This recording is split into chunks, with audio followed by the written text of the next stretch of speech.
Hey, welcome back to the episode Tsurune podcast. I'm your host Juan, and as always, my co-host here with me. Hey, Trip. Hey, bud. How you doing, bud? Pretty good. How are you? We're good. You want to talk about stuff? Yeah, let's talk about this week's topic, which is the new Violet Evergarden movie. Some people call it Violet Evergarden Side Story Eternity and the Auto Memory Doll. Now, you wouldn't know this, but this is our fourth time doing the intro. So we fucking nailed it, and we're going with this one. Oh, my God. It's so stupid. Yeah, man. So Violet Evergarden came out a while ago, like 2-ish years ago. Yeah, it's been that long ago, yeah. And Kyoto Animation, of course, wanted to put this movie out earlier, but hey, you know, every once in a while a big catastrophe happens and you put everything on hold and you just do what you can. Mm-hmm. And then you get a fucking good movie. Yeah. So we'll talk about it later. Absolutely. What you been up to? I know you were telling me earlier you haven't been doing much. So before the episode, I think that we also said something similar last time. Before the episode, we always kind of like figure out what we're going to be doing, what we're talking about, what's like... Usually we try to like scrounge. Catching up with each other. You know, what have I been doing? I'm pretty useless, so probably nothing. And then you're like, boom, wait, I know exactly what to talk about. Yeah. Nothing, me, man. Not me. Are you passing? Are you No. If you guys are very interested in listening to me talk about Monster Rancher, we're about to do that for a minute. Damn it. I already fucking heard this, but okay, here we go. Here we go. I've been playing a lot of Monster Rancher lately. And 2 or 3? 3. Very good question. Mm-hmm. I've been playing a lot of Monster Rancher 3 while I've been watching Monster Rancher 2 streams because... You have a problem. You know what? Like, sometimes you want to play 2, but then you're like... But there are certain things in 3 I like more, which is notoriously the one that people don't like as much, and I totally understand it. I've never played 4, but I hear 4 is good too. Anyways, I've been playing that late at night. The whole gist of it is you get a fuckload of DVDs and CDs and old PlayStation 2 and 1 games. You pop them into your game console. It reads the disc, decides... All right, the data looks like this kind of a monster, and it shows you a monster, and there's tons. I did it so I have 69 different monsters. You did it was on purpose? unintentional. Okay, you did it on purpose. 100% unintentional. You only have 69 discs here in your house? No, I have more, but the thing is, I know that I've done them in the past, and I'm like, I don't really feel like doing anything I've done in the past. I want to get a new monster that I haven't ever played with before. I settled on an ice golem, named him Crying. We talked about this last week. Yeah. But for those that haven't. Anyways, I played the fuck out of it this week. Crying's almost dead. He's been working his ass off. Last week he was sucking and he was like failing everything. Now he's been crushing it. He's doing insanely well. My favorite thing is I've gotten some new attacks. So the things that I like to do a 2-hit combo. It used to be you could flick and you could slap. But I've gotten a couple of more attacks. One of them is my favorite one to end it with, where you just throw your monster in the air and it smashes the other one and it like crushes it into the ground. You physically throw it? No, but I mean, you tell it to do it. You tell it to jump and flip onto your back and smash the fuck out of that other monster. It's called 1,000 Ton Slam, which is pretty great. And then the other one is just a fucking enormous hit. And it always misses like every time. So I can never do anything. You know, it's always fun slapping. It's always fun flicking. But when you're able to go in for those giant goddamn catastrophe level damage, anyways, it's so satisfying. I like games that give you that moment of satisfaction where you could like play smart and you could save up your good abilities until the end. But when you have such a low hit percentage, it feels so good to land that one last attack where it jumps in the air and it slams down. It's so satisfying. I recommend it to everyone. Okay. Now Crying's old, though. So it turns out that... How old is he? Like, in-game, how old would he be? In-game, he's approaching maybe 3 years old. And that's old for a monster? Yeah, I think he's around 3 years old, but he got to his old age, and now he's not getting as many gains from working out, you know. He's just struggling a little bit here and there, but in general, he's hanging in there. He's gonna die soon. He's going to die. Do the monsters have to die, or can you just like retire him and not like? I mean, I could send him off into the wild, but that's like, and then another trainer gets him. They'll adopt them and then kill him. Well, and then he'll die. Okay. Yeah, because he's old. Wow, that's brutal. Yeah, we sing happy birthday every year, and we're like, you're big and strong, and way to go, monster.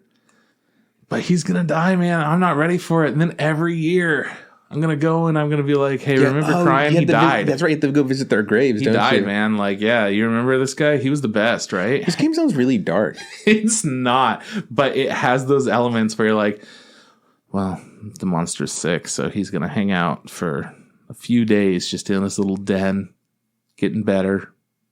Good luck there, crying. Mm-hmm. It's great. I fucking love Monster Rancher. I'm having a great time, and I have to like kind of monitor myself with it. I like games like that. It's good. It's good. It's great. And then I also played some more Stardew Valley. Played a shitload of Stardew Valley with my boy Kate. She finally got married in the game. She's got some kids. Stuff's going good. We're really fucking obsessed with it. It's so much fun. I can't even tell you how much fun it is, Juan. It's just that much fun. Okay. I believe you. Yeah. Kate's a great person. Yeah, she's fantastic. Thanks for recognizing that. Friend. Played a tiny bit of Secret Neighbor. Not a lot. Because, I enjoy it. I have a good time with it. Last session was okay, but we only got 4 people in. So it's like, it's whatever. Mm-hmm. It's better with more people. But the most important thing is play a little bit more Dreams.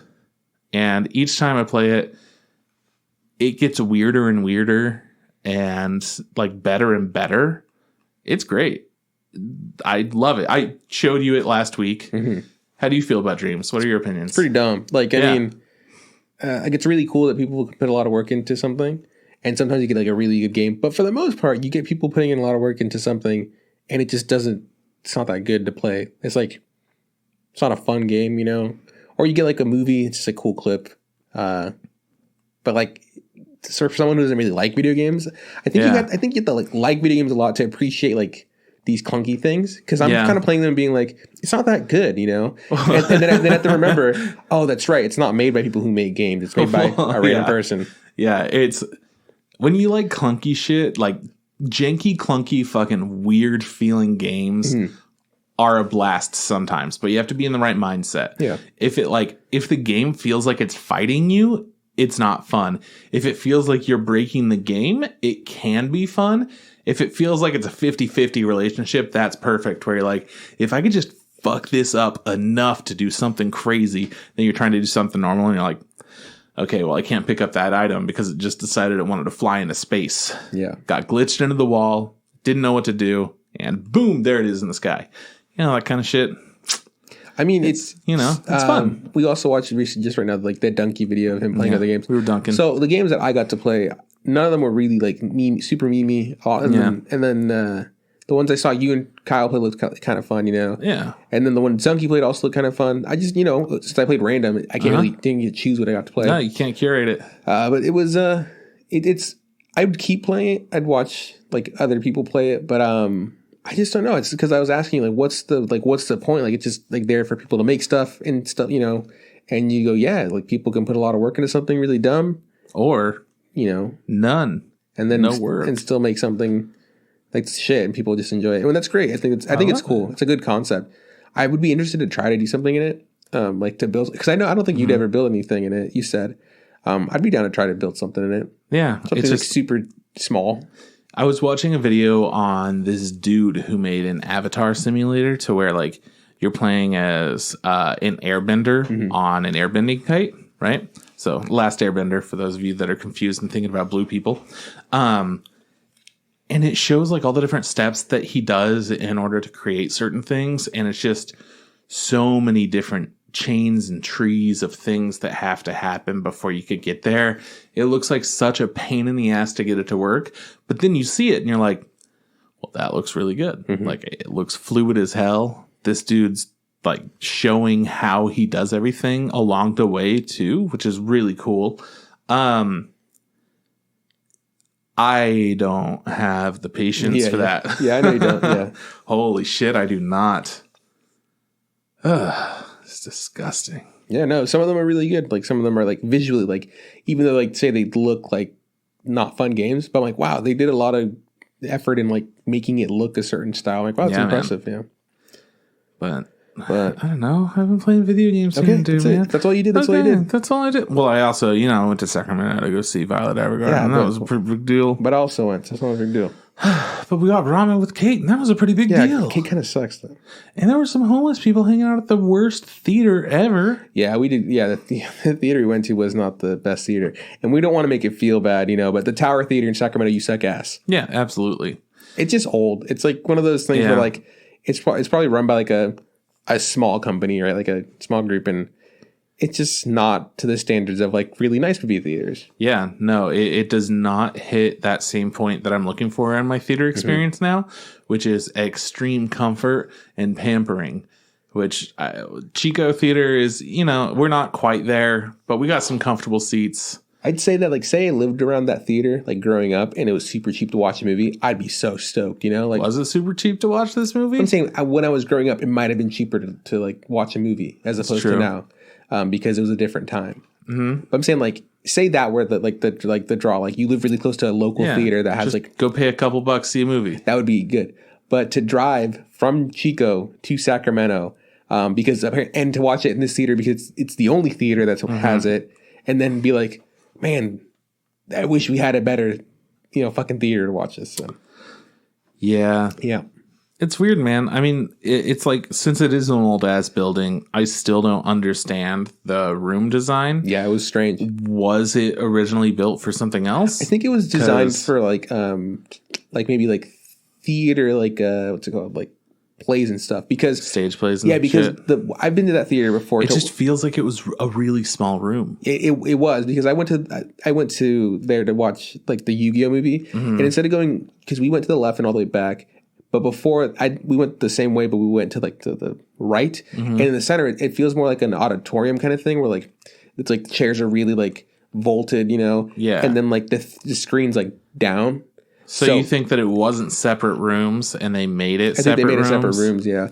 And I also think that's maybe why you could hear the audio from the other like rooms, because they're kind of like they're connected walls after the fact. Yeah, I think that's what it is. If I had to guess, I mean, it couldn't. I think you're probably right on that one. We could look into it, but that's too much work for us. Regardless, the screen size was fucking tiny considering how tall the room was. Also, like there was like an exit, like a fire exit. Yeah, right under the screen. And it's not like it was off to the side and that the exit signs were like on facing the wall. The exit is facing you. You're like reading exit, and then you're like, "What's Violet saying right now?" And it's like glowing in green on the left side. We're like, "Damn it!" It was jank. Yeah, Whatever, indeed.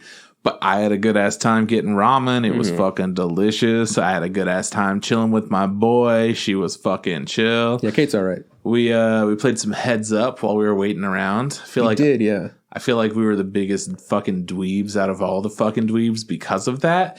But like a different kind. And I was enjoying it. What was your favorite Heads Up? What was your favorite like clue?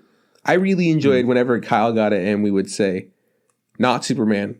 And he'd be like, oh, Batman. Like he just knew. Yeah. That kind of stuff. That was pretty good. I don't know. I'll never forget. This is a little bit, it's incredibly offensive, but fuck it. Shit, yeah, fuck it, dude. Mute the audio. Hold on, doesn't matter. No, I'm going to look at the time just in case I have to cut this out. No, I don't think you will. But we were at Disneyland and we were just chilling, waiting for like some show to start or fireworks or some shit like that, playing Heads Up. And it was Tom, Leandra, and I. And Leandra was the one that had to guess while Tom and I explained it. And we were also doing movies. And Forrest Gump pops up. And instead of doing anything helpful, at the same time, like immediately, both Tom and I were just like, life is long. Oh, it's the worst. Was horrible.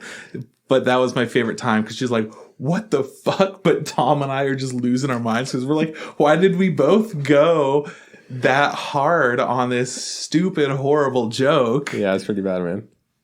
I don't think that there's a better Heads Up time, so that one's the only one that I remember until something else hits that same level of like, what the fuck?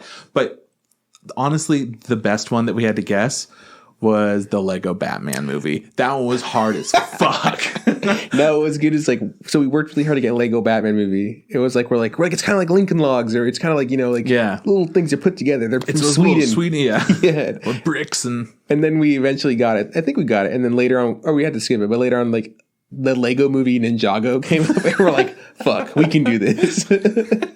No, it was fun. My favorite heads up time. I remember. By the way, anyone that doesn't know what heads up is, it gives you a prompt, but you have to hold your phone on your forehead, and then other people try to explain what that prompt is without saying any of the words. So it's very similar to other trivia type games. But kind of like charades, you know. Yeah, you give clues to guess something, you know. Yeah. I will say that, you know, it's not like a super fun game. It is a good way to kill time if you have to wait for something. I remember it's a great line game. I remember one time we were playing at Sierra's place before she lived with you. Yeah. And her family was over for something. It must have been like Easter or Christmas or something. Holiday. But we were playing, and I think we were doing accents. And, you know, there's like the classic, like Arnold Schwarzenegger, you know, get to the chopper kind of stuff. I was guessing, and the thing comes up, and they all kind of like stop, freeze, and Sierra just kind of goes, blah, blah, blah, blah. Like she's like, makes these like weird noise, and they go, "What the fuck is that?" You know? And she's like, and like look at it, and it says Jerry Seinfeld. I was like, "What the fuck was that?" She's like, "I knew." She's like, "I knew he has like this like sing-songy kind of way of talking." Like, but she couldn't think of anything he would say, you know, like, so she just kind of like made these weird noises. And I think at that point in time, I had the app so it would record, so you could like play back and see it. For that, so you'd watch it just every night, falling asleep. Have a video series, just like getting really flustered and making these weird noises. And I'm like, Jerry Seinfeld. You're like, I got it. Yeah, I got it. You know, what's up with all the, you know, like something what's like that. What's the deal? That's all you need to do. Yeah. And you're good. What's with the airline food? You know, stuff, you know. But she just went, and I was like, okay. What? Yeah. Yeah. I like it. I support that. Is that all you did? Well, when you put it that way, it seems like I didn't really do. Yeah, I didn't do anything. I've had all different kinds of stuff going on, but it's all like shitty, fucking boring ass work. And I say that, but I like my job. Yeah. I enjoy everything. But I'm like, you know, it's just the same. It's nothing super exciting. It's nothing worth telling y'all about. I mean, your boss broke her foot. Yeah, but I think she did that last week on the episode. I don't know. Did I say that? Anyway, she broke her foot. So now I'm on call all the time. So I feel like I would have said that on the episode because I might have to leave suddenly. I don't know. Let's see. What have I been up to? I feel like I also haven't done too much.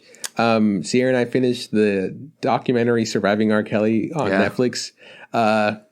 It's a real bummer because it's really good. Like, I think it's a good insight on this man's like life and, you know, the people that he's affected. And it's like a strange idea that like someone so like famous has gotten away with such horrible things, and people are just like, nah, just kind of things are, you know. And then it's really good to see like him kind of get his like comeuppance, you know, and like people are starting to talk about it, and people are starting to, you know, pursue him legally and actually get him in, you know, in trouble for the things that he's, you know, allegedly done. And I say allegedly kind of as a joke.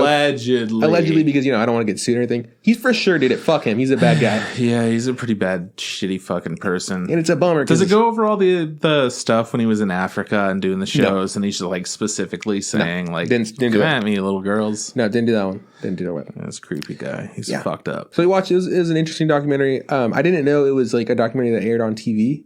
So there was bits that made it feel very commercially. Like there's like times where it would cut, and then like it would like pop on the screen like not suitable for children. Like, oh, that's where the commercial would come in or whatever, you know. It was an interesting watch. I wouldn't recommend it to everybody, but it's like, hey, if you want to see, you know, what the big deal is with it, check it out, you know. Yeah, look up when R. Kelly was in Africa, telling girls in the audience that he'll bring them back to America. Allegedly.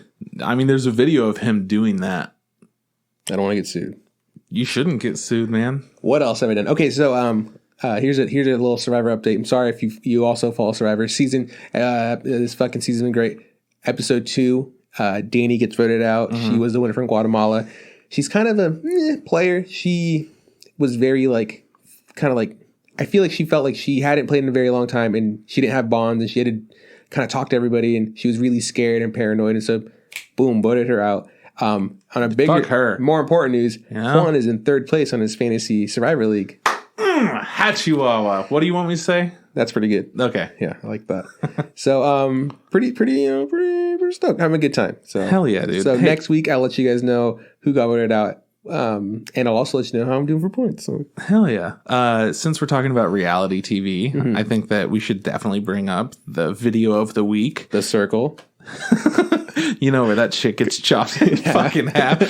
No, Nakey Jakey's video on dating shows. Okay, sure. Right? Yeah. If you want to steal my fucking thunder, go for it. All I want to do is say, you guys go look up Nakey Jakey dating video, and it's fucking incredible. He goes through the history of a bunch of dating shows, and he winds up talking a little bit more about like the trash that he got really into when like MTV and whatnot was doing a ton of different weird ass dating shows like Date My Mom and Next and shit like that. I highly recommend it. Stick around for the ad at the end, which is probably the best media that's come out in a month or so, probably. I haven't been watching Nakey Jakey too long, but is his sister, is that like a rerecurring thing? Is this the first time? This is the first time I've ever seen really Nuki Juki. Nuki Juki is the best, man. It was a good time, yeah. I loved it. Yeah, great brother-sister dynamic in that video. Super solid. That's funny. Another podcast to listen to, I think last week was talking about Nakey Jakey. Oh, man. About a, like, not this video, but a video I'd seen before. And it was like, I think it was like dating, online dating or something like that. Yeah, he did that one kind of recently as well, yeah. It was pretty funny. I was like, oh, shit, look at this. He's fucking topical. Look at that guy. He's great. Honestly, all of his videos that he puts out, I am so excited about them because I feel like he's also pretty honest with, like, how he presents himself and how he does everything. And with the whole online dating video that he did, I feel like that was a really candid look at like he got really passionate about this project and he's been feeling pretty shitty for a while and he just decided to put a bunch of effort in and do this. And it was like 3 a.m. by the time he was able to finish recording the video. And I don't know, man. I like him. I think he's a great person. He's got great editing style. So turn off the episode. Go watch Nakey Jakey stuff. Yeah, we're just going to play the audio clip for right here. It's like 20 minutes. Here we go. Yeah, that would be fucking... Oh, man. You would miss so many of the things. How he's always sitting on a yoga ball and shit. Anyways, sorry to... spoil that. Get away from your TV, but I feel like it's important that Nakey Jakey gets a little bit of recognition for making my week a little bit brighter, you know? No, yeah, I agree. I'm sorry. I'm not upset at all. No, you don't need to apologize. No, I'm sorry. I am apologizing. I mean, I want to kiss you, but... Okay, well, yeah. Not that passionately, you know? Just the right amount. Well, honestly, I've also haven't been doing much besides that. Like, I went on a double date with my friend and his girlfriend. My wife was there too. I thought it was like your friend was two people. No. Damn. That'd be cool though. Like twins. But it's one person. Whoa. It's clones is what it is. Holy shit. Yeah. Someone should get on that. Oh man. Speaking of clones, Kyle and I have this running joke about how we have the same ass because which I don't understand. It doesn't matter. I don't know where it came happened from. once. I don't know. It happened forever ago. Whatever kind of joke it was. Everything that happens is just stupid as fuck. Anyways, then we started talking about how, what if, like, you know, when you die, your powers go into somebody else or something like that. We were watching anime. Don't worry. Yeah. And I'm just saying, what would happen if one of us died and we got all of the powers of both of our asses? A full ass, yeah. And we already have the same ass. Oh, but so now you just ass times two? Even more of the same ass. Like, how powerful would that be, dude? Probably not much. I think it would be very powerful. I don't think it would. Okay. If you were asking, that was my answer. I don't think it would. I got to do a little bit of research. Okay. But I'm going to prove you wrong. Okay. I would love to see that. No, you know what? Fuck it. I don't care. No. Dog, you want to see our giant ass? Don't show me your ass. No, hang on. Just pause the episode really quick here. God damn it. Let's see. What else? Okay, so double date. Not clones, not twins. Yet. Yeah, man, it's been really like just I've been working on my most recent assignment. I'm pretty close to being done with this first semester. Yeah, it's a pretty hot cycle, dude. Yeah, I'm working on this. Yeah, it's so it's a walk cycle with a little eggy boy, huh? His egg character. Ooh, his name is Mr. Egg. It's not Eduardo. No, the rig they used to be called Mr. Legs, and he was a sphere with like a more expressionable like face, eyes, and mouth and stuff, and like really long legs, no arms. maybe he did have arms. It doesn't matter. That was the old rig. But they changed it to Mr. Eggs, and he's just like an egg with a crack on his head. He's got like eyebrows, 2 eyeballs, no mouth, no arms. He looks really sad. Yeah, he looks pretty pathetic. So I'm supposed to make him walk and stuff, and I'm near the part. So you do blocking, which is the first step, and then eventually you spline it and then polish. So man. Of course, I understand all those things. Blocking is just like the basic movements. Splining is when you you add more that's like you add like ease ins and ease outs, and you try to like smooth out the gestures as opposed to being rigid. You try to make them all smooth, right? Mm-hmm. And then polish would be like small stuff like, hey, let's add like the toe. Let's make it so the toe like does like a roll, as opposed to just being really stiff. You kind of add like a toe roll or like a heel roll or stuff like that. No, I told you I already understood what it meant. You son of a bitch. So most recently, I got done with all those bits, but we had to add a face expression, right? People could you could do like eye blinks or something. You can't really do a mouth. Some people can move you can move his eyebrows really low, so it looks like a little mustache. Mm-hmm. But what I decided is I brought his eyebrows, I kind of rounded them up, and then I brought his eyes up, and then his lower part of his eyes are up, so he looks really sad. Hell yeah! And I'm just yeah, man, I'd be sad if I had no mouth and no arms, and it looks pretty good. I have to turn it in tomorrow to be critiqued, and then final turn in on Thursday. So I'm excited because then after this, I think we have one more assignment, and that's just for that rest of the semester. So it's been going good. I hope it passed. It'd be really cool. You will to pass. Yeah. It'd be really shitty not to pass. But me and a couple of my buddies are gonna make sure that you pass. You gonna get the shit out of my teacher who lives in Southern California somewhere? No, we're gonna encourage you to work hard, and we're gonna support you. And okay. We're just going to treat you the way that you should be treated. That's really nice. Because you're a beautiful young man, and you deserve the love that you need. It's really nice of you. I got you. That's what I'm all about. What all about you? What anime you been watching? Fuck. Why do you have to... Oh, my God. You had nothing else to talk about. No, I know. I was just going to plug, Avenue 5. Check it out. Oh, right. We talked about this. It's really good. It's House. He's in space. So it's House meets Arrival. No, not Arrival. It's the other one.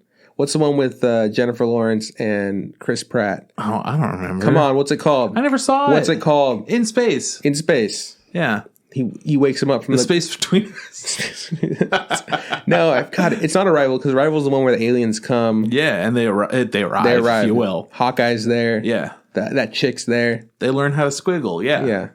It's in that Walmart commercial for the Super Bowl. Yes, actually. Why was it in that? I don't know. It was really good. I really liked that it was there. It was cool. I like that. Anyways. It was the best part of Violet Evergarden. Let me tell you about the show I haven't seen, okay? Because Tripp keeps telling me about it, and it sounds really good. And this fucker always tells me about shows, and he goes, it's on HBO. And he knows I don't have HBO. Maybe you should get HBO. Fuck you. I don't want HBO. You should be watching. You should be watching. So they're in space, and I think you said that it's like a cruise ship kind of in space, and they've missed their trajectory or something like that. They're off. Shit got fucked, so their trajectory got affected, and instead of being home, in what was it, 6 months? It was 8 weeks. They're going to be home in 3 years to Earth. Yeah. And it's a comedy show, right? Oh, it's funny. It's got like I said, it's got House in it. Which is Hugh Lowry. He's got a British accent, which is actually his normal accent. It's got Gabe from The Office. Yeah, Zach Woods. Yeah, that's his tall, skinny guy. Apparently he's funny. He's hilarious. I don't know who else is in it, but it does sound pretty funny. I don't know, man. It doesn't have many known people. There's one dude that's in a lot of comedies, and I don't fucking know who he is, but he plays the dumbass, and he does it so well. He's fucking great. Honestly, the show is just really, really well done. It has a cohesive story. It has a lot of dynamic characters. And I think that it treats the audience with respect, which is pretty important to me. And because of that, it's only going to get one season. They get canceled. So, I mean, hey, man, we still got a few more years if they don't die at the end of it. Oh, it finished season 4 of Jumanji? Of Better Call Saul. Oh, yeah. And season 5 just started, actually. It did? Mm-hmm. All right, I'm on it. Yeah. I gotta go watch it now. Season 4 was fucking great, dude. You know what I really liked? The introduction of the new Salamanca character. I don't know if I think he's the nephew, right? Because he calls him uncle. Like that, yeah. He's older than Tuco. I feel like he's older than Tuco. He is. He's very jovial, and he's a very what I'd imagine a Hispanic uncle that's kind of going with the vibe and stuff. but he's also, you can tell, like a fucking lunatic. Yeah. And I love the fact that all the Salamancas are just fucking loose units. Like, they're brutal, they're cruel, and this guy's like evil, but with a smile. And it's just like, I like him a lot. Like, dude, season 4 is one of the best seasons of television I've watched. It was so good. I don't want to spoil anything, but no, it's, yeah, you know, because I wanted to tell you, we'll talk about it later. Sure, yeah. But man, I felt like the end of the season was so powerful. They did such a good job with it. And they normally do a really good job at the end of their seasons. But yeah, man, Better Call Saul is one of the most compelling shows, but it took a little bit to get there.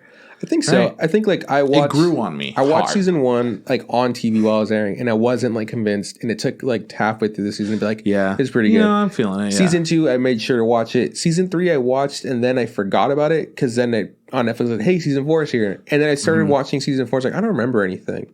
So then I went back and watched season 3. Just blew through. I'm like, oh, I remember that. I don't remember what. Season 3 is the season where like the tape recorders are there. Like that's what the very beginning. Like the end of season 2 is him getting recorded, confessing to doing some like forgery. And season 3 is them dealing with all the forgery. House? Yeah, and the very end is the house. Okay. Yeah. And so season 4 starts with like the house. Okay, that's what I thought. Yeah. And yeah, man, I feel so bad for these characters, and sometimes you really care about them a lot too. Sometimes I'm like really fucking happy, like, but like in a malicious way. I'm like, fuck that character. I hate that character. Oh, totally. All different kinds of emotions for everyone. It's crazy. It's fucking Vince Gilligan. Mm-hmm. He knows how to write a story, man. You watch El Camino yet? And you'll get around to it one day. I want to. I felt it coming. So son of a bitch. Instead, I watched fucking The Circle. R. Kelly again. be a bad guy. Yeah, allegedly. R. Kelly's an alleged bad guy. Yeah, I should watch El Camino. I'll watch it one day. It's fine. Sunday. All I know is that Better Call Saul is better than El Camino. Maybe, yeah. I don't know. And I'm so torn because Breaking Bad was such a phenomenal show. It did so many good things. But I think I like Better Call Saul more, man. How many times have you watched Breaking Bad, though? 2? I think I've watched it 3 times. Uh-huh. Better Call Saul's not done yet, but I think I'd rewatch it. I don't know if I'd rewatch it more than, I don't know. I'd have to watch it twice. I don't really judge things on how frequently I would rewatch them because there's some things like Violet Evergarden, which we'll talk about, that I'm a little bit afraid to rewatch. You know what? That's interesting because I think I value rewatchability a lot in like something when I give it a rating. Like I go, oh, it was a great thing to see. Could I see it again? You know, kind of like Parasite. I was like, yes, I would love to watch that movie like again and again. You know, I mean, BoJack Horseman is my favorite show of all time, and I would absolutely watch it again. But I'm also very worried about certain moments in it, how it strikes me emotionally. Like when I'm experiencing it for the first time, it's hitting me in a different way than it does when I watch it a second time. Like there's that anticipation of what's going to happen. You're waiting for it. And like you get more anxious. And then when it finally happens, it's just like it hits you really hard, man. And it affects you pretty emotionally.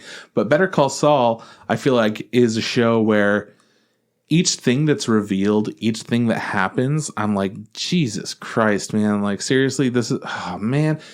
And whether it's something that affects me like emotionally, whether it's something that I'm just like, man, fuck these guys. Like, what a dick. Because they made me hate characters that I'm like, should I hate him? I mean, he's just like kind of a normal guy. He's just a shitty brother or whatever. Yeah. You know? No, I hate him. Fuck him. And dude. I feel really bad about it because I'm just like, right? Because I'm like, yeah, he's a sick person, but I'm just like, fuck you. I mean, the thing is also, fucking Jimmy or whatever. He's not a very redeeming character. He's a scumbag. He's like a shitty person. Yeah. Well, he has moments where he's not. Yeah. And he has moments where he is. So for the most part, and that's what I really like about his character is how dynamic he is. And the thing is, I think my biggest issue with his brother is that he can only see him as that scumbag. Like he refuses to see him as anything else. And I go, yeah, no, I get it, but he's also your brother, and I just let him be a lawyer. Fuck. Yeah, but yeah. And then the thing is, I also go like, yeah, but he's also like, he's like making a mockery of the thing you love so much. But then I'm like, fuck you, let him do what he wants. Yeah. I don't know. The biggest thing of this whole, after watching Better Call Saul, because this next season that's coming out, then I go, what's crazy to think is like, he's going through all this, and then he has to go through all of Breaking Bad. Because, like, this is, like, you know, there's still more stuff for him to go through. But when you meet Huel for the first time, you're like, that motherfucker knows how to pickpocket, and I love him. Yeah. I mean, I'm not a big fan of...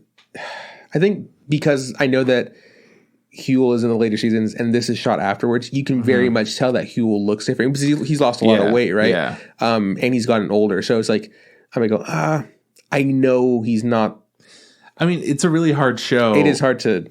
So I give him passes on a lot of things. No, I'm not doing it. I refuse to be. So anyways, back to the comparison of Breaking Bad versus Better Call Saul, because Better Call Saul is the prequel spinoff of Breaking Bad.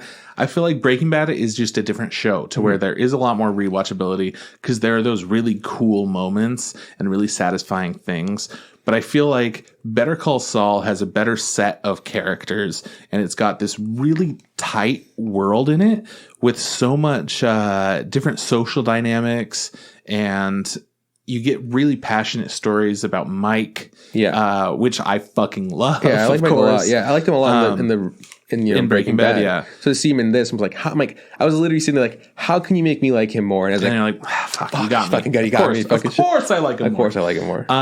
Yeah, they just do all these really, really great things in Better Call Saul that I feel like are not as fun to rewatch. Breaking Bad has a lot of really fun moments. Better Call Saul might not have that many. It has maybe a few, but overall, it's a really good drama, you know? It's something you like. Not many jokes, even though it is a dark comedy. It's like a Better Call Saul is like a car accident you can't like look away from. Yeah, I feel like I have to keep looking at it, even though it's like horrible. It's so well done. Huel and Mike, those two characters. Whenever I see them on screen, I go, "Fuck!" Like they have physically look different. Like they don't, because. How do you feel about the receptionist? I don't remember what her name is, like Debbie or something. No, but I remember I'm okay with that actually. I didn't really notice it too much until you just told me. Oh yeah, I loved her. She was great. She was exactly who she was. Yeah, I like her in the show. She's like you can see how she's gonna evolve into this fucking. Yeah, exactly. She starts out and like, just do a bit. They're old people. Just kind of like tell them, what it's really they want to hot hear outside. Yeah, like sure is a hot one, eh? Like Cracker Barrel. Barrel. Like, have you been down to the Cracker Barrel recently? Yeah, and then fucking just that little bit of an accent, that little bit of oh, you sweetheart, just fucking sells it. It's so good. She carries it on to Breaking Bad. I really like Nacho Varga, I think is his name. Nacho. He's the Nacho. I like him a lot. His dilemma with like not being a Salamanca technically and like having to protect his dad. I'm really worried for him. And just because like I know how I don't he wasn't in Breaking exactly, Bad. And that's my biggest thing. I go like, I feel like I know what's gonna happen to him. I really don't want it to happen to him, but I feel like I know what's gonna happen to him. And I was like, please don't. Though I really like him because he's a bad guy, but also like a good guy. But not like Saul, because like Saul's like a bad guy, but Nacho's like a bad guy that'll beat the shit out of you. Like, yeah, he's not like a shitty dude. He's like a bad dude. He's like a murderous dude. Yeah, like he was beating the shit out of Domingo, the fucking guy, the drug dealer from Breaking Bad, and like him beating the shit. You didn't see it. You just heard it through like while he's getting his ass beat in the kitchen. It hurt me. I was like, oh my god, like.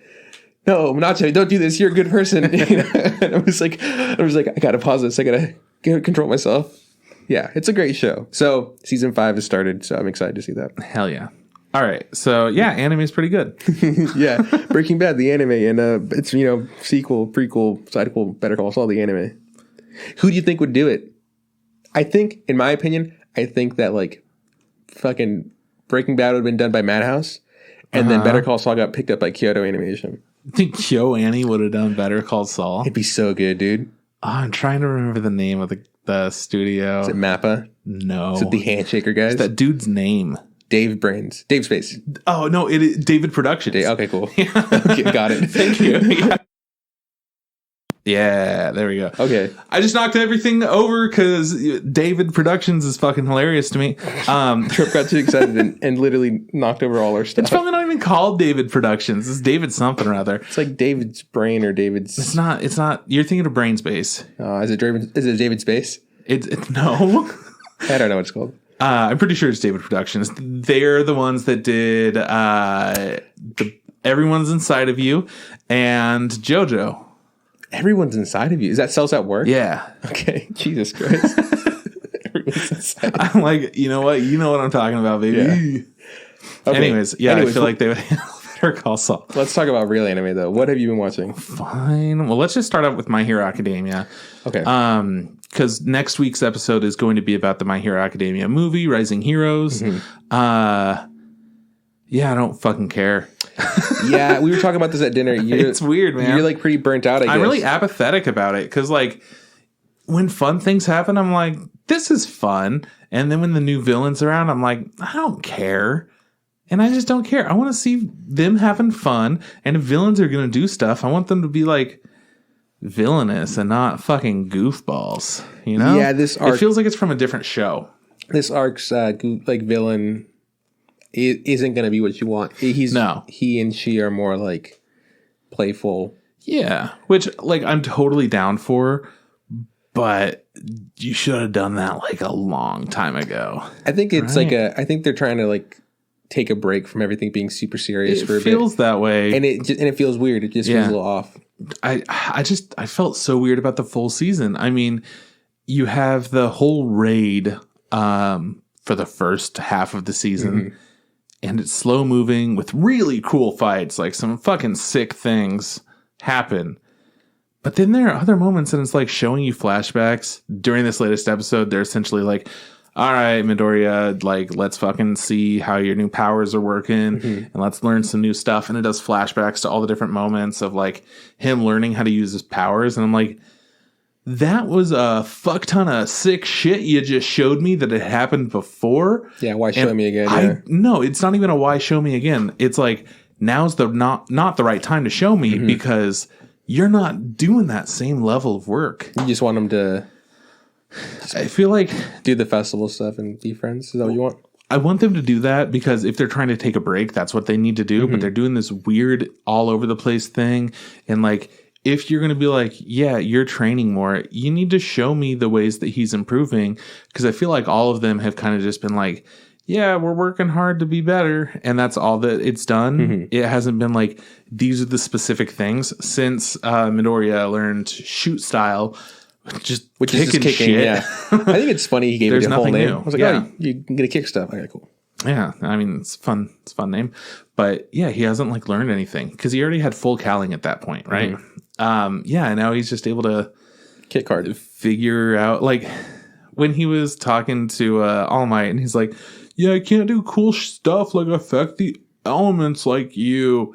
And then All Might's like, but you can though, bud. You just learn. Yeah, just do it. Just try harder. Yeah. And he's like, how about you just use a bunch of power and then like change at the levels you're using it while you're using it. It's like, okie dokie, boom. And he shoots some wind and you're like, good job. All right, man. You guys gonna play some music yet? I feel like they didn't work hard at that. It wasn't like a really cool moment to me. It was like, look at all these other cool moments when he was just like, how the fuck do I use my power without like destroying my body? And then he uses it on his fingertip and then his goddamn ball goes flying in the sky back at the beginning of the show. And then later on he's fighting Bakugo and he's doing things differently. And you're like, yeah, this is way fucking cool. And they're using those couple of moments amongst others to show like, see, man, you've been improving. You've been doing really good. And then they're just like, anyways, just do this. And it's like, okay, boom. And I feel like it got lazy. How cool was it when the pink chick was breakdancing though? I mean, she's slowly becoming like cooler and cooler each episode. That was pretty awesome though, right? Yeah. I was like, this is good. I like this. More of this. Man, there's some sick shit going on. Yeah. Like, but the thing is, none of it feels like it matters. It doesn't matter, but it should. Breakdancing deserves its moment in this fucking spotlight. Yeah, and it absolutely. It deserves its own anime. There's lots of fun shit. My favorite part about this episode is that they're like, all right, so we're gonna have a music performance. We'll like figure out who plays each instrument. It was kind of dumb how they got to that point, but I really liked how even the people that don't play instruments and aren't going to be a part of the band performance, they're still involved with the show, with either being hype beast dance crew or their special effects. Doing the sets and stuff. Yeah. And I'm like, see, that's fucking fun. Tape guys like, yeah, I'm going to tape shit. And I don't know, man. I really appreciate that special effects crew. for being something different and really showing like the way that their different powers can interact with each other in cool new ways. Todoroki and Red Riot making some like ice shaving sparkles and shit. What's isn't like Laser Beam dude doing? He's just doing disco ball. Yeah. He's gonna be disco champion, right? Yeah. So just super fun. So who's on drums? Who do you think's on drums? Is it Bakugo? Yeah. Yes. Okay. I called it. Yeah, it's Bakugo. I called it fucking last week, or was it the week before that? Fucking knew he's on drums. Dude, you're a genius. I know my stuff. I've been saying it for years. I know my stuff. Anyways, so My Hero's okay. Yeah, it's okay. All right. So, I mean, we're still gonna watch it. So, and we are watching the movie on Wednesday, which is when this comes out. So, yeah, absolutely. And let me just freaking tell you right now, right off the bat, keep your hands off my Eizouken, bro. Oh yeah, man. Episode 8. You kidding me? You fucking kidding me, dude? No, I'm not kidding you.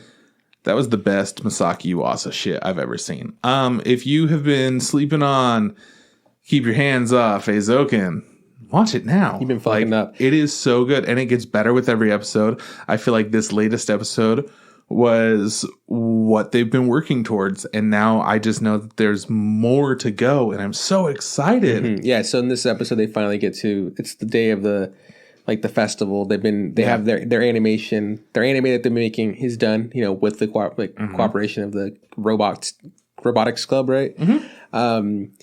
And they got their sound effects guys. They've had I don't know her name, but the tall girl has somehow convinced the people who are in charge of the air conditioning.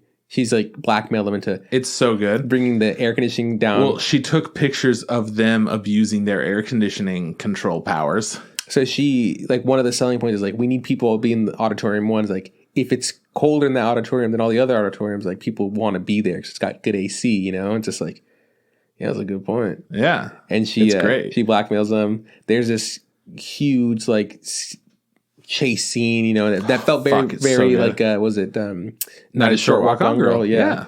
It was killer, man. It was cool to see, it's cool to see all of it, and I really like the part where the girl who's a model or whatever, parents come to see her work and they don't know, or they're kind of opposed to her being an animator.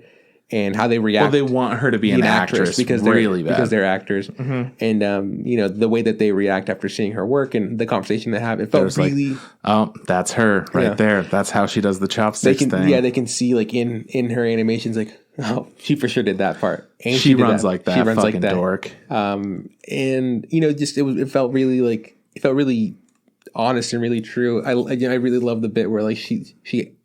They don't even talk. She doesn't like bring it up about like asking about like, hey, what do you think? They just have a normal conversation. She goes like, and then she asks like, hey, what do you think?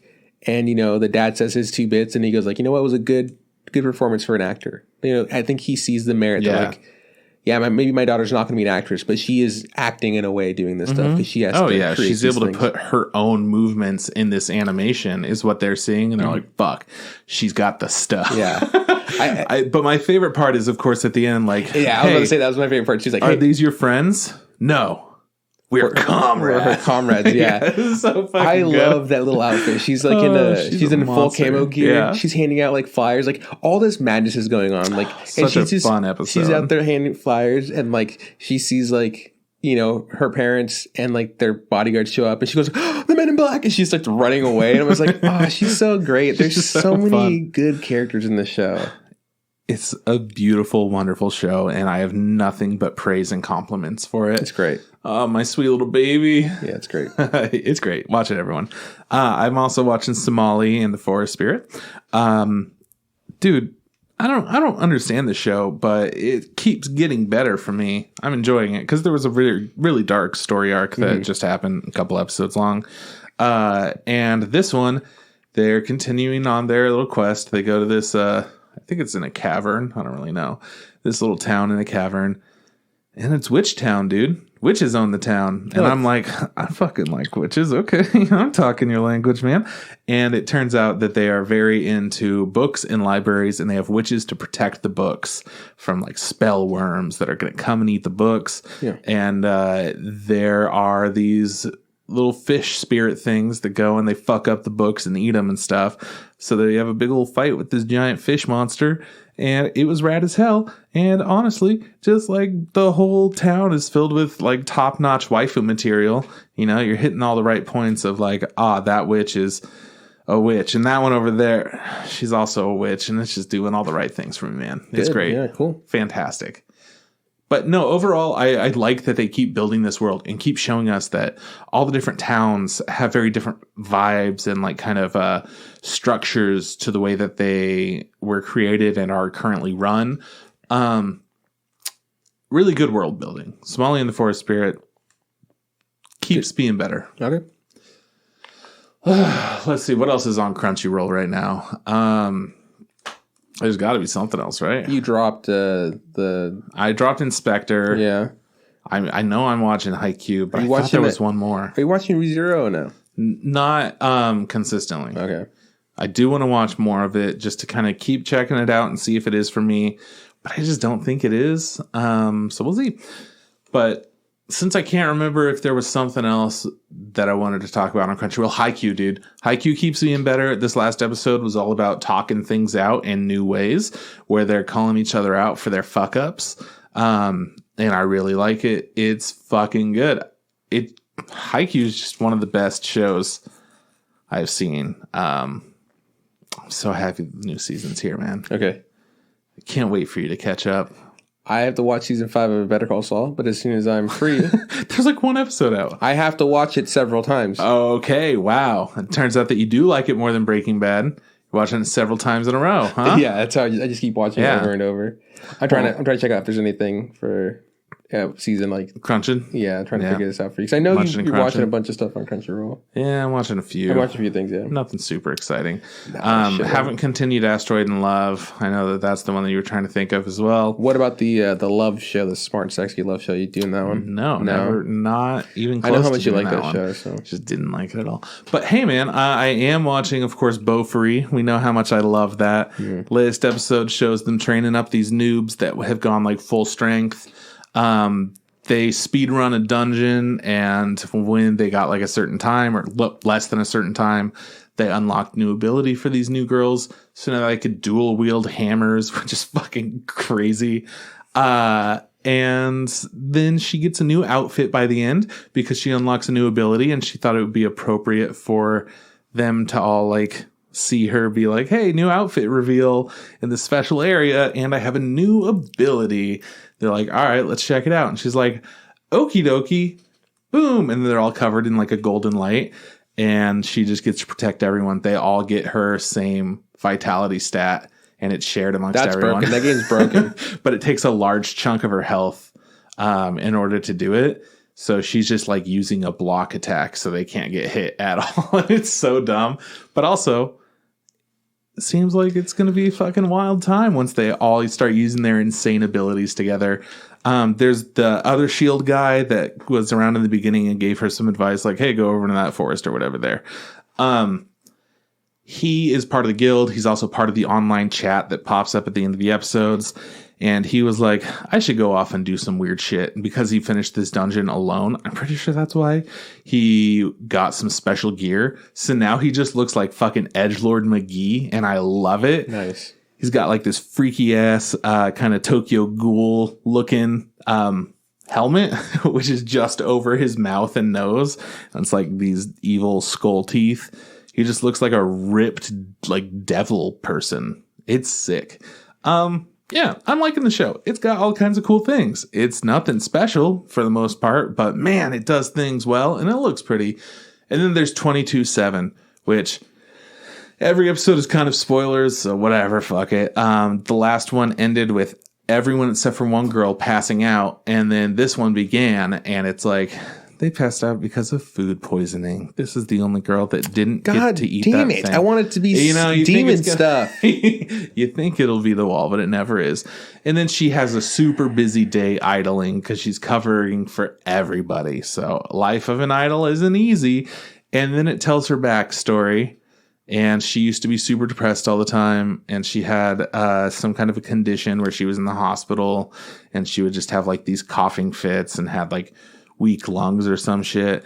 And then she made friends with all of the other kids that were in the hospital for long periods. And of course, her best friend in the hospital that introduced her to everyone, who's really fucking positive, and introduces her, and it just like kind of is the lifehood of the group. She winds up dying, of course.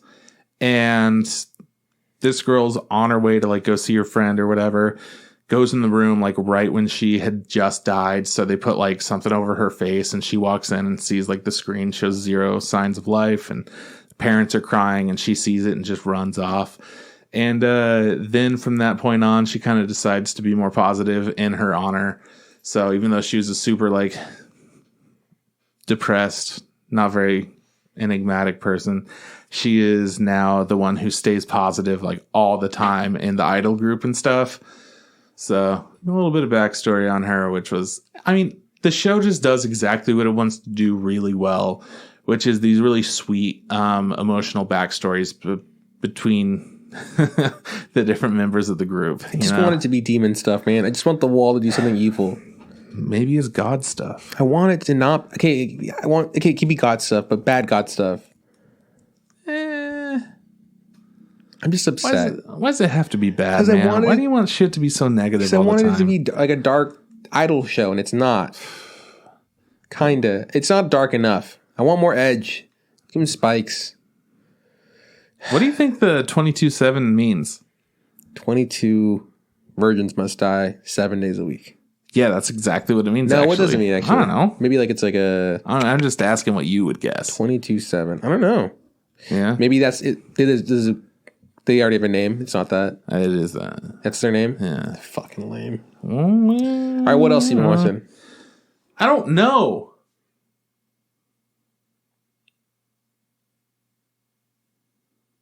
I don't know either. Yeah, no, I've dropped a couple of shows that were not doing what they needed to do for me. I can't think of anything on Funimation that you're watching. Those are the two on Funimation, 22/7 and Bofuri. I don't think there's anything special on Crunchy. And then you dropped the only thing that was on Prime. Yeah, Pets or whatever. Yeah. I watched more of the Toilet Show. It's pretty okay. It looks nice. There's nothing really special about it. It's a real bummer. That's all I got. But you watched all the other ones that we talked about? No, I don't watch any of those. I also want to watch. I want to watch more Darwin's Game. I want to give it another fair shake. Yeah. I mean, I like survival shit. Yeah. I hear that it does get better, but I don't know, man. I don't know. You keep me informed, but I'm not going to dive into that with you. I think I want to pick that one up for sure. And I want to watch ReZero. I mean, I feel like this is a good opportunity to do it. Try it out, man. I'm excited to hear what you have to say. If that's it, then let's just go to the news, yeah? Yeah, I've got news for you. What kind of news do you want to hear about? Good news or bad news? Let's start with good news. Okay. Good news is great. Let's go with good news. Vinland Saga won Anime of the Year on Anime Trending Awards. That's good. Yeah. Was Vinland Saga... Did he get any Crunchyroll nods? I feel like I got the best fight was when one of them, right? I think it should have won it, but I don't think it did. No, but it was nominated at least, right? Yeah. Okay. Did it win anything? Best drama? No, that went to something else, right? That went to... Did that go to something that we had to argue it's a drama? I don't know. I don't know either. Probably. That was last week. How'd we already forget? I'm dumb. Yeah, we're pretty dumb. All right, what else you got? Well, I also wanted to point out that while the anime trending awards just happened as well, they had a lot of different opinions on things, which I think is a good thing. So, the Astra Lost in Space, or Astra in Space, I don't remember exactly what it's called, that won the second best anime of the year, which we watched an episode or two. The first episode was an hour long, and it's all these different kids, and they go on a spaceship. Really? Yeah, well, what I hear is the first half of the show isn't that great, but in the second half, it really fucking comes to fruition, and it becomes just this special drama that really does a lot of new good things. That's strange. That was the season also where there was a lot of shows where it was huge cast. It was that.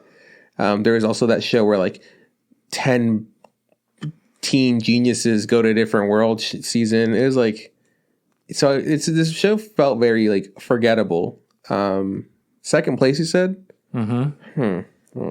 So all I'm saying is maybe we're going to have to check it out. Maybe it's going to do a Land of the Lustrous on us, you know? I mean, maybe. I mean, we have gone back to other shows in the past and I'm like, you know what? We were wrong. This is pretty good. And that happens. And I mean, that's kind of the course of reviewing 40 shows at once or whatever the fuck. I always bump it up. It's like 30-ish different shows that come out each season. Shows to watch. It still is a lot. And you definitely don't want to watch everything. So you have to make your calls.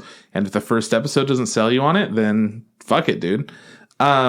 Next up, Interspecies Reviewers has been pulled from the TV station called Sun TV in Japan. So it just keeps crossing lines. But yeah, this last episode, from what I understand, was one of the least sexual ones, I guess. Maybe that's why they pulled it. Like, no, fuck you guys. You promised raunchier every time and you didn't fucking commit. But it was weirder. Oh, yeah? It was an egg-laying show. Different races laying eggs. They rated the eggs? They instead ranked like everyone or something like that. But I think it was a ranking based off of what this manga poll had. I don't really understand. Yeah, I didn't watch the episode, so I don't know exactly what's going on. But I do have to say that the egg laying was censored. Because it looked like something else? And it wasn't even that bad. It was censored because it was weird and people didn't know if it was okay or not to show, I think. Well, it crosses some line where it's not like drawn in a weird fucking over. It's the everything hole, so it crosses all the lines.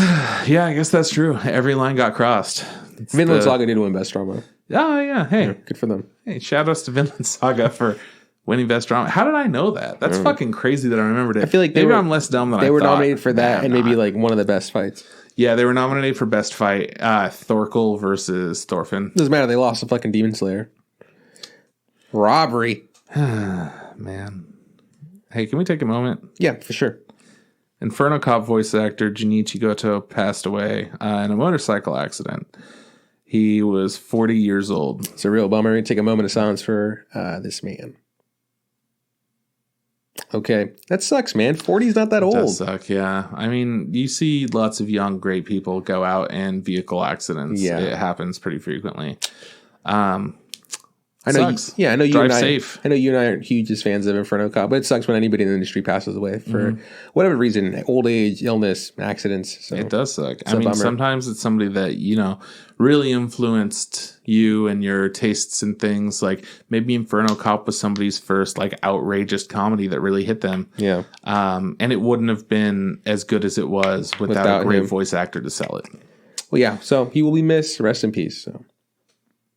But in other news, Made in Abyss, Dawn of the Deep Soul has been listed on AMC's website with a U.S. premiere of April 13th. Wow. I'm free. Hold on.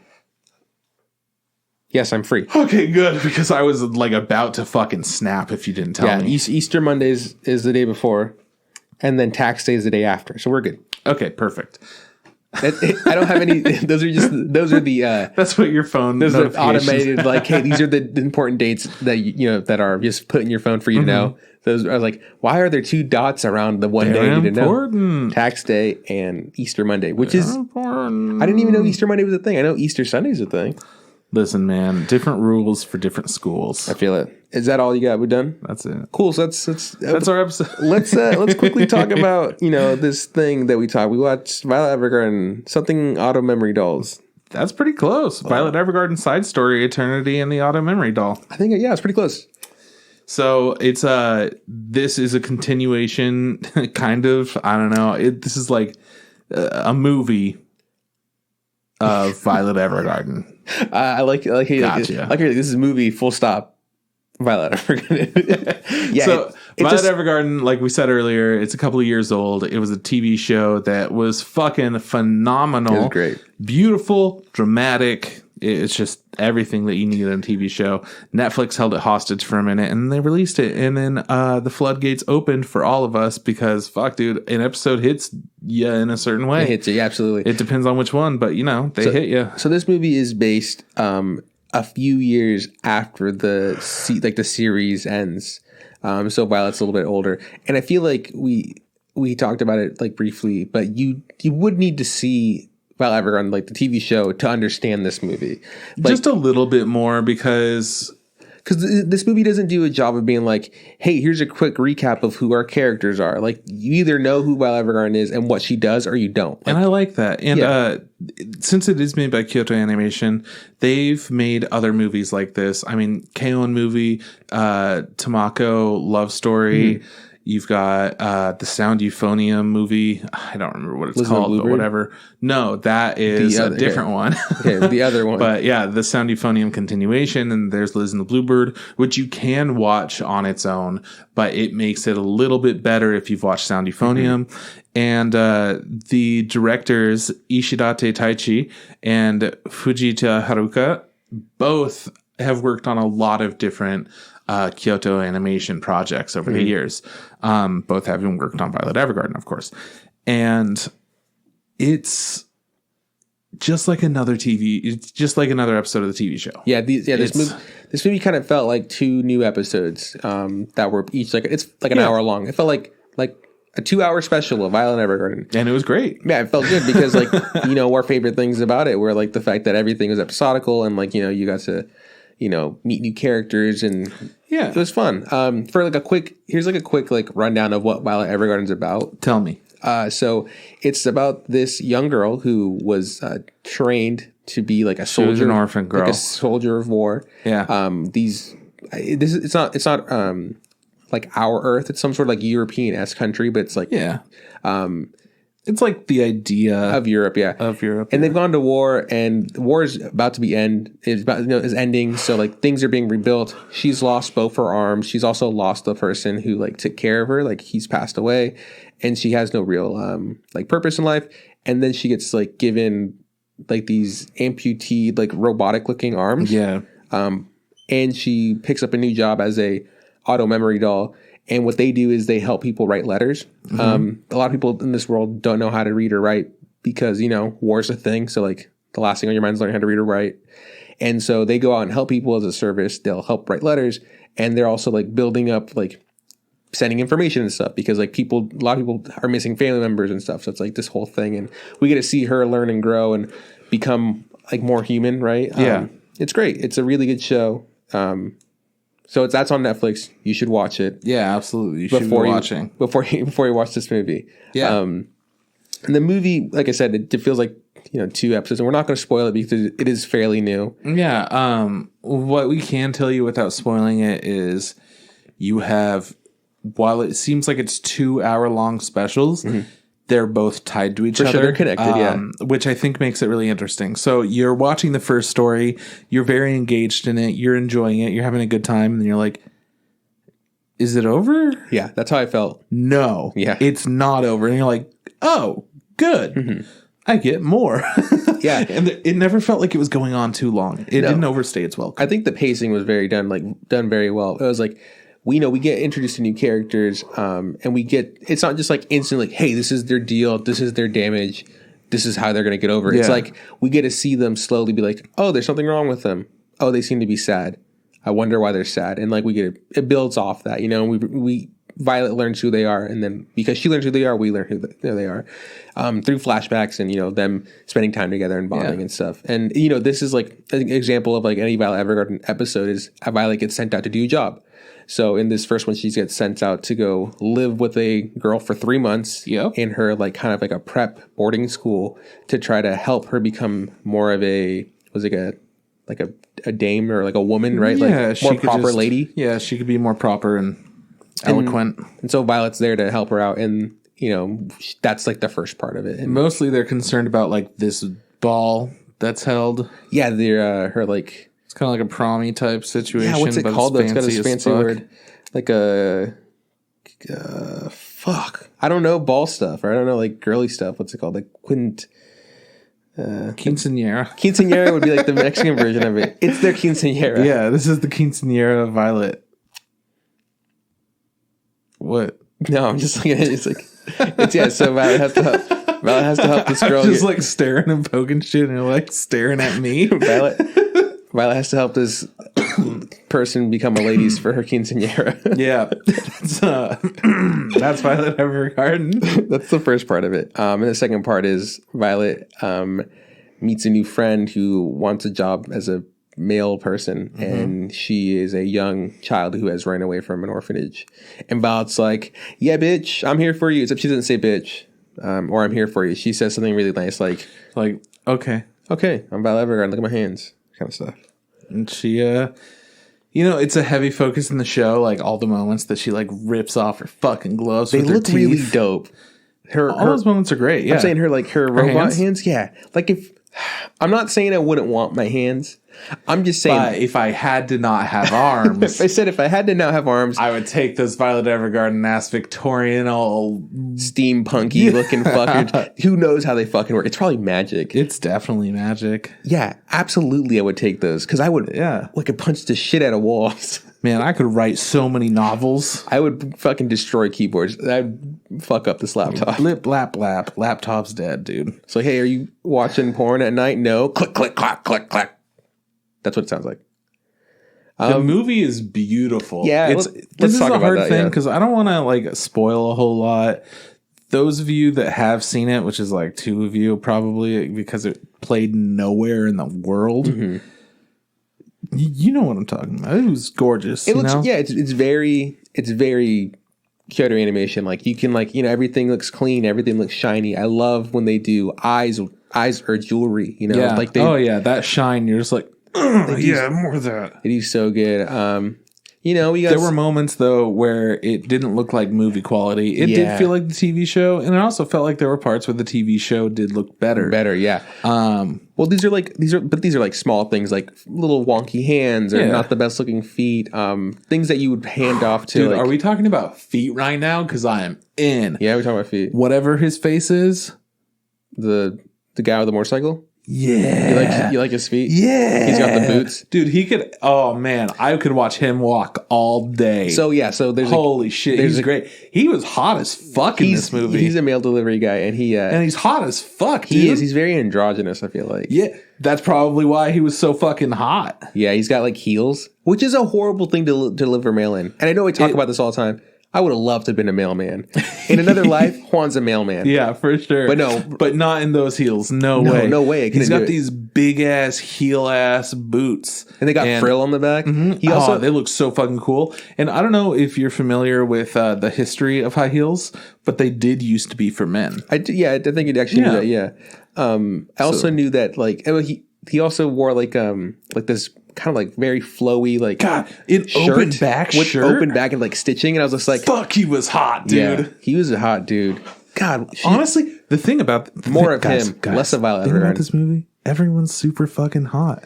The mailmen are hot. Mm-hmm. The orphans are hot. No, okay, Violet was an orphan. Violet was an orphan. So is no. Can't say no more. Name redacted. There were more orphans. There were plenty of orphans in this movie that were hot. Lots of hot orphans. Allegedly. We got to see some hot orphans in a tub. Allegedly. It looked really good. What I'm talking about. I know what you're talking about. It was gorgeous. Everything was gorgeous. The people were gorgeous. The scenery was gorgeous. The plants were gorgeous. The eyes, the jewelry. One of my favorite things is because of like the era that they're in, the clothes is really pretty. Oh, man. Like when they were getting like all dressed up for their balls, like, damn, Violet, you fucking killing it. Yeah, man. You crushing it, dog. Fucking good. The hairstyles were great.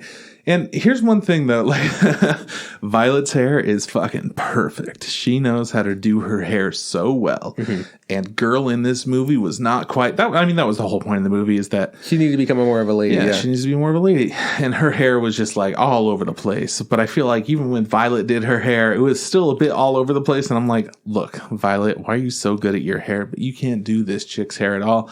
I don't understand. Your hair is the most perfect hair I've ever seen. And it shows Violet doing her hair, of course. I don't get it, man. Why she can't I wasn't believing that. Why she can't do this chick's hair. Why she can't like give her a couple of tips on like, yo, man, if you just put this tea tree oil in your hair, maybe her hair is just super shitty. Yeah, maybe she's got shit hair, but she doesn't because, well, she did have shit hair. She was name redacted. All I'm saying is that like redacted. She's never used a brush in her life. Redacted. That's what it looked like. Several girls in this movie looked like they hadn't brushed their hair in a while. Okay, so you can't just brush your hair once and it be perfect. It takes time. You got to train that shit, like Violet Evergarden. Also, Violet Evergarden is like the world's most perfect child. You know, the most perfect 10-year-old. What is that? That is a child falling. That tiny child falling from the sky. That's a joke if you've seen the show. Yeah, she's the size of a full-grown man, and she kicks like the size of a full-grown elephant. She is. I think she's like. Well, okay. In this movie, she'd have to be. In the first part, she's probably like 18, right? Like 19. She's older now. She's legal, boys. That's all we're talking about. Can I get a hell yeah? Hell yeah. No, I don't really care that much. Well, you got it. I'm just all about this male guy right now. He's male guy's pretty good. Oh man. Okay, let's. Okay, so it looked great. Mm-hmm. Well, what do you think about the way it sounded? I know I can't talk right now. I'm just so overwhelmed. That's how it sounded. It was fine. That's it. Okay. It's one of those things where like I'm never gonna listen to the soundtrack, but it was really appropriate for the movie. The sound effects, as we've known for years now, anime does them so well. Mm-hmm. It's like all the perfect sound effects in like a different way than like it being appropriate for the scene and it sounding great. Like not only does it sound appropriate for it, but it also is like nice sounds. Mm-hmm. Like somebody walking down the street is going to sound real fucking good compared to just like the pitter patter of steps that it would probably be. Instead, it's like, nah, we're going to make it so they have cool ass shoes and they're going to have like a special tacky material on the bottom. It's going to fucking slap on those cobblestone steps like nobody's business. You know, that kind of sound effect. I know exactly what you're talking about. Yes. A little crickety clackety hands. That shit's really good too. She wiggles her fingers. Yeah. Yeah. You know what? Maybe I won't have the hands. They're kind of gross. I like it. All different kinds of things in it sounded really good, but none of the soundtrack stood out in a way where I'm like, yeah, I got to revisit that someday. Yeah. Like I gotta put that on my playlist. There was even a song, I guess. Spoilers, not really. No, there was a song. It was. I agree. When it comes to the audio bits, it was appropriate, but it wasn't anything to blow your mind. Like it wasn't like something killer. No. What it really comes down to is the drama and the emotion and the voice acting. Yeah, I will say that like this story or the story they told, like, you know, then that Violet was a part of or had to like learn about the people that she met and like what their woes were and how she improved their lives, because that's what she essentially does. Mm-hmm. It was good. It was on the more like sadder side of things, you know, like a little bit somber. Usually that's what they are. Like, you know, every episode's like, oh, this is like a sad thing, and Violet's trying to help them with. She helps them even though she doesn't know how she's helping them. Yep. It's a sad thing with like a cathartic release. Yeah, but it's not like the saddest one. We've seen sadder. Like we didn't cry at all in this movie. I mean, I cried once. Did you? Yeah. When you cry? I'm not allowed to tell you. Okay, can you tell me that? Redacted. Can you tell me later? Yeah, sure. Okay, redact that too. Redacted. I don't remember exactly where I cried, but there was definitely a point somewhere in. Was it because the theater was so shitty, or was it because of the movie? It was either near the end of the first story or the beginning of the second story. Okay, all right. I think somewhere in there, maybe, or maybe it was near the end. It was probably near the. You know what? I'm going to say it was near the end. I just remember crying once because I teared up a lot. It was very emotional for me. Yeah. Wow, okay. I've also been going through a lot of shits. Okay, well, no, let's just say that that's not my fault. I can't. No, exactly. So all I'm saying is I don't know how emotional I would be normally, but for sure at the end when everyone cries, spoilers, that's just what fucking happens if I the characters cry, so they make you cry. I'm like, god damn it, I feel that emotion too. They do crying really well too. Something about those teardrops. And it's never beautiful and so sad, and so you just like care so much about the characters at the end. It never feels like copied and paste either. You know, like you feel like no, it's very unique. Each situation, like the emotions hit you in a different way that it feels the same, but it hits you a little bit differently. Like when fucking Heels Boy, when he starts because he doesn't fully cry, but you see him tearing up, and I go, yeah, that's how you would be right there, man. Yeah, and I'm like, oh, fuck, no, you can't do this to me in the theater. I hate this theater. If I was at home, I'd be crying nonstop, but I hate this theater. I don't, no, I think like you said, the movie was sad and cathartic and stuff, but it didn't make me tear up or cry. Oh, no, dude. I was explaining to my friend Abby what that fucking episode was that made me lose my mind. The mom episode? Yeah, it's a really good one, though. And as I'm telling her, I'm like, okay, I'm getting choked up. You have to stop? No. I was like, I'm going to power through. I know. You're like, I have to stop real quick. Hold on.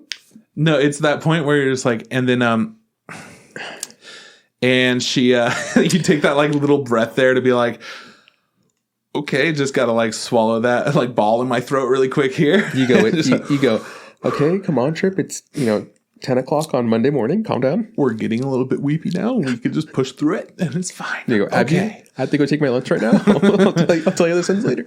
But yeah, I was telling her about it. I'm like, yeah, it's a really powerful episode, and it's a great show, and that's what the movie is. It's just more powerful moments, and it's a great movie. Yeah. So it's a great way to stay in shape. Absolutely. I think that we need to talk about more. Let's wrap it up. So as a whole, I think if you watch the Violet Evergarden TV show, this is worth the watch because it just feels like really like another good at 2 episodes, as opposed to when the fucking Christmas special came out or whatever. The OVA, that was garbage. It was really disappointing because we expected something else and we didn't get this. This is what we wanted. This is good. This is really good.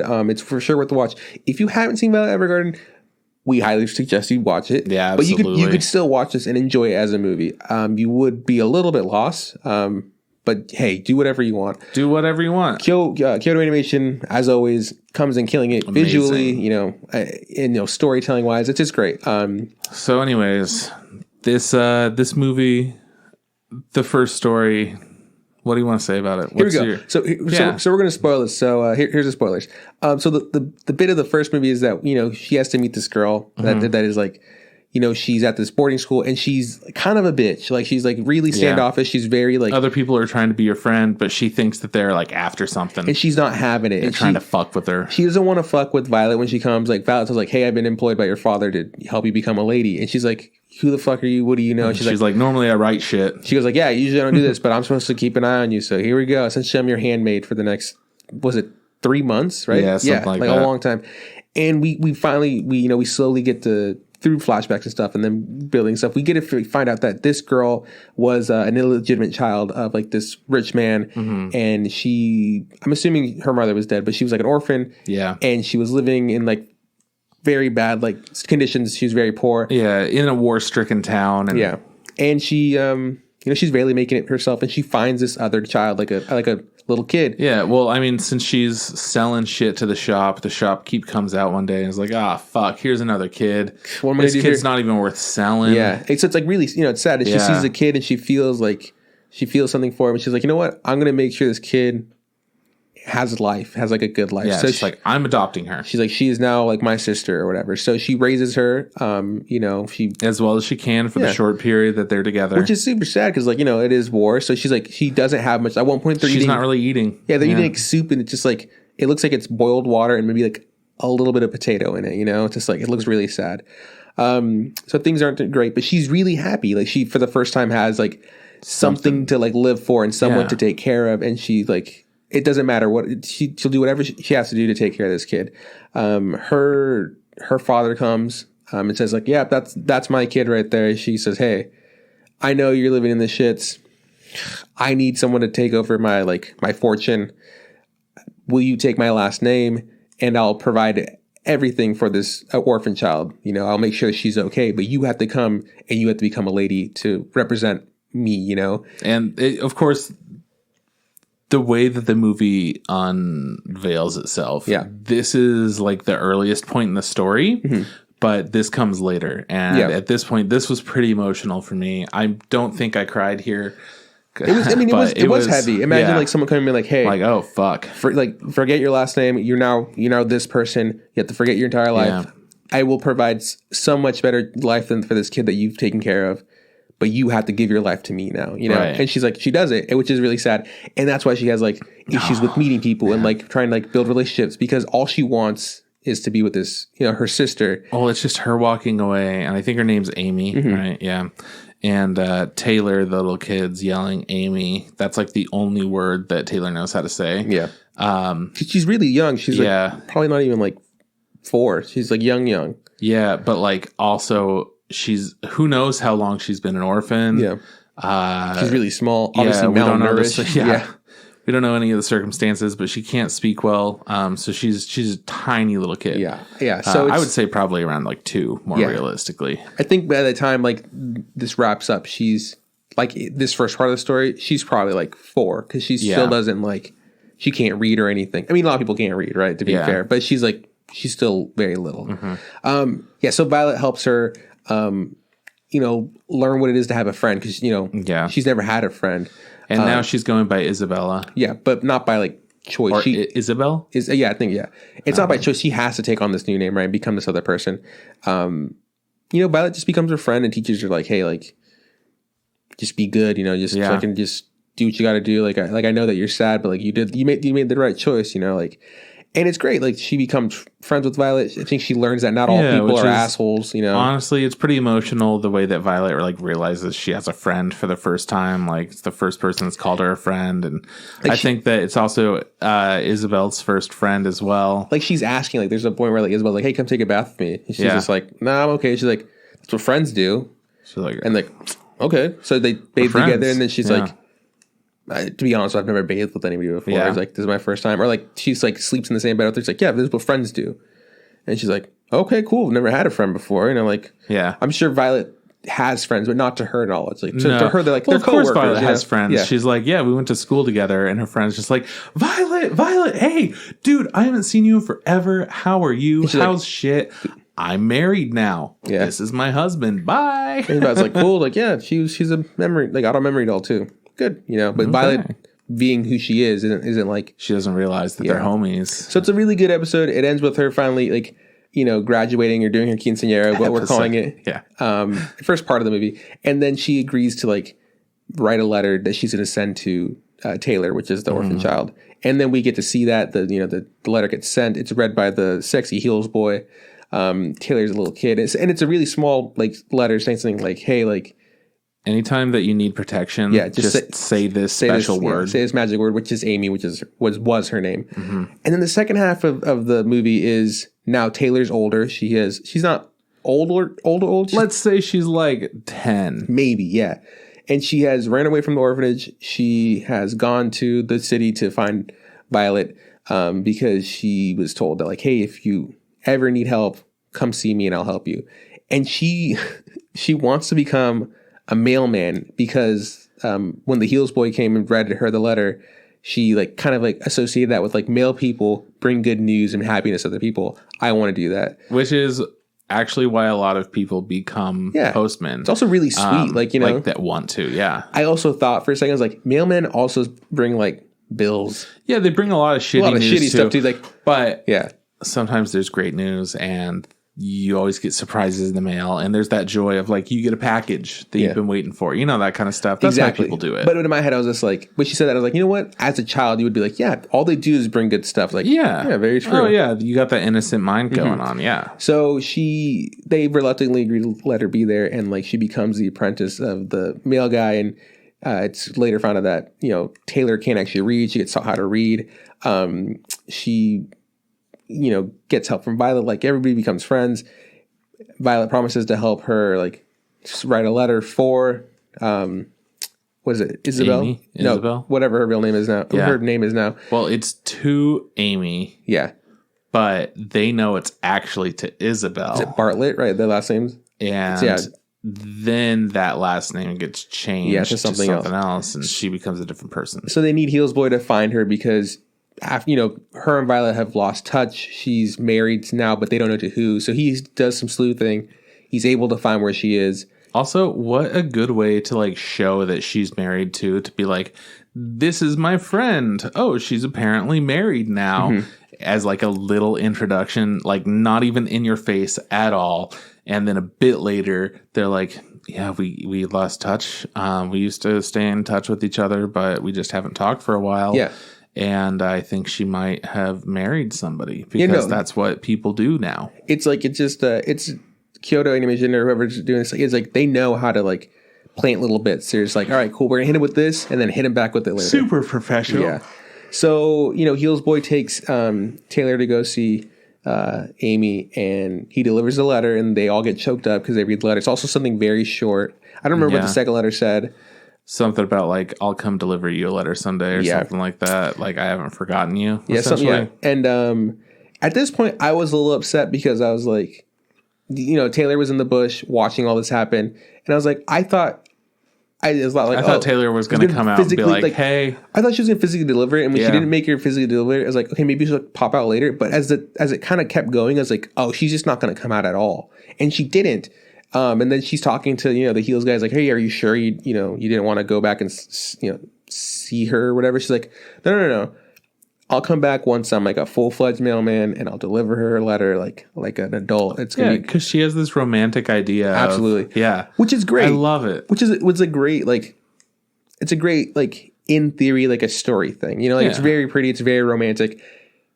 As like a person, I would be like, no, fuck that. Like, I would love to see you right here, right now, But it is a movie. It is a story. It was really sweet. And that's pretty much it, right? That's all how it kind of ends. It was beautiful. It was great. Everyone should watch it if you like Violet Evergarden. That's all there is to say. No, it's solid, yeah. It's not Kyoto Animation's best thing ever, but it's sure good. It's a good movie. I would say that I would love to see more Violet Evergarden. I don't know if it would be like, I don't know what they do if it'd be like more seasons, but if there were more movies like this that were at the level of like, it's 2 hours long and they're just like really good stories. I'd be down to watch them for however long they make them. Yeah, absolutely. I mean, Violet Evergarden could kind of do whatever it wants to do, but I feel like it must take so much manpower to make it look as good and sound as good and be as good as it is. Yeah. They should just give it to the guys that are doing Seven Deadly Sins. They're doing a good job. They are doing a good job. They're crushing it this season. Everyone's talking about how much they're crushing it. It's just lots of crushing over there. A lot of crushing. Over at the Seven Deadly Sins shop. Yeah, man. So all in all, had a great time. How great was it? Out of 2 metal thumbs up. That's fucking a lot, dude. Out of 2 metal thumbs up, I'd give it a thumb, 1 metal thumb up, and then 1 metal thumb kind of peeking up like that. You see that? Looks like 2 full thumbs to me, boy. All right, well, you see whatever you want to see. I got glasses and I need new ones. You probably do. Yeah. So, like we said, if you've seen the show before, you should for sure watch the movie, and if not, you should make the time. I think it's worth a watch. I think so. Cool. I think that's the episode. Next week we're going to be talking about My Hero, the movie, right? Yeah, Rising Heroes. Hopefully you're able to watch it. Hopefully it won't be in some shitty theater, an hour and a half away from where you live. It's instead playing at most theaters, I think. Probably like a couple days with like at least a sub and dub showing, I'm assuming, because My Hero is like the biggest thing ever. Also, be prepared if you haven't. Well, I guess whatever, because this episode's going to come out and you're not going to listen to it, and then you're just going to be already at the theater anyways. But it's on like season 6 in the middle of it's in the middle. It's shoehorned in it. 6, yeah, which isn't out yet. So so just be prepped, be ready. Some stuff might be different. Yeah, Ooh. Cool. Yeah. Okay, so... Hey, guys. Hey, if you like our logo, hit up Aaron from turbytops.com. We know it doesn't work anymore. You should still look it up. Just go there. If you like our theme song, check out Tom Nasser on SoundCloud and YouTube. Trip, where can people find us? You can find us on Facebook. Look up the Instagram Podcast. Same thing goes for Instagram. Look up the Instagram Podcast. And if you want to tweet at us, tweet at Instant Ramen Pod. Podcast Benefit.